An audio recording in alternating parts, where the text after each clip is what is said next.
श्रीगुरुभ्यो नमः। अस्मत्परमगुरुभ्यो नमः। अस्मत्सर्वगुरुभ्यो नमः।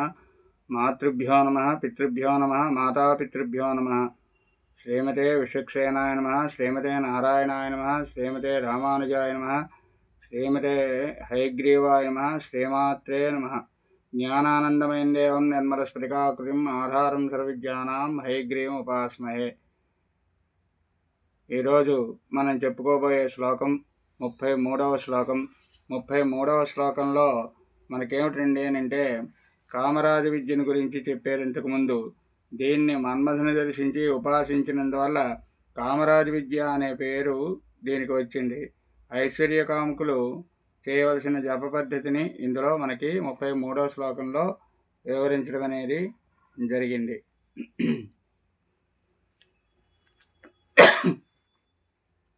స్మరం యోనిం లక్ష్మీం త్రితయమిదమాదౌ తవ మనోః నిధాయైకే నిత్యే నిరవధి మహాభోగరసికాః భజంతి త్వాం చింతామణిగుణ నిబద్ధాక్షవలయాః శివాగ్నౌ జుహ్వంతః సురభిఘృతధారాహుతిశతైః.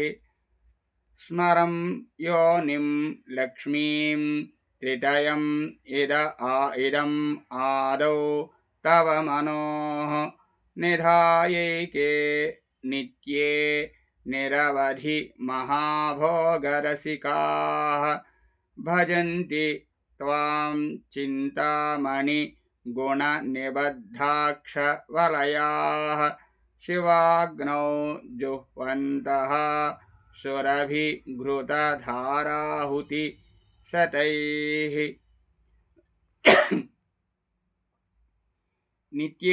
నిత్యాస్వరూపురాల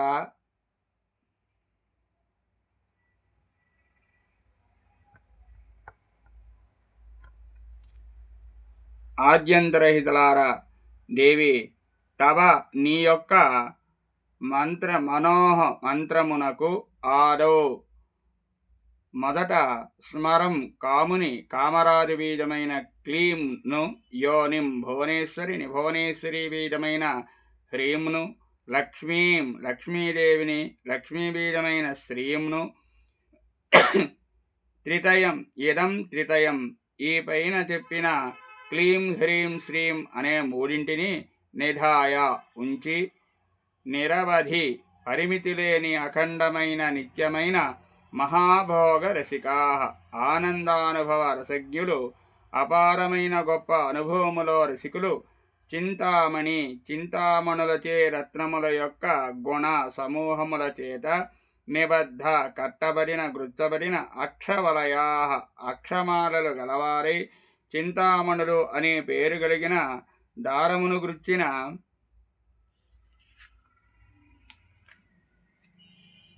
అక్షమాలలు కలవారై, శివాగ్నియందు జాతకర్మాది షోడశ సంస్కారములు చేసిన అగ్నియందు త్వాం నిన్ను సహస్రారము నుండి తెచ్చి హృదయ కమలములో నిలిపిన నిన్ను సురభి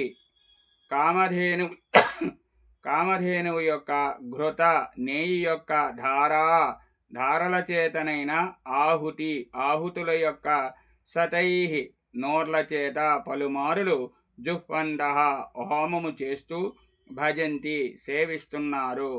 ఆద్యంతములు లేని నిత్యాస్వరూపిణి దేవి, నీ మంత్రానికి మొదట కామరాజు బీజమైన క్లీంను, భువనేశ్వరీ బీజమైన హ్రీంను, లక్ష్మీ బీజమైన శ్రీంను చేర్చి అఖండమైన మహాభోగ రూపమైన సుఖానుభవాన్ని పొందిన కొందరు యోగీశ్వరులు చింతామణులనే రత్నాలతో కూర్చబడిన అక్షమాలికలను హస్తాలయందును ధరించి, శివాగ్ని అనే పేరు పొందిన స్వాధిష్టాగ్నిని కామధేనువు యొక్క నేతిధారలతో నిన్ను హృదయ కమలంలో నిలుపుకొని హోమము చేస్తూ నిన్ను సంతృప్తిపరుస్తూ నిన్ను సేవిస్తున్నారు అని ఈ శ్లోకంలో మనకి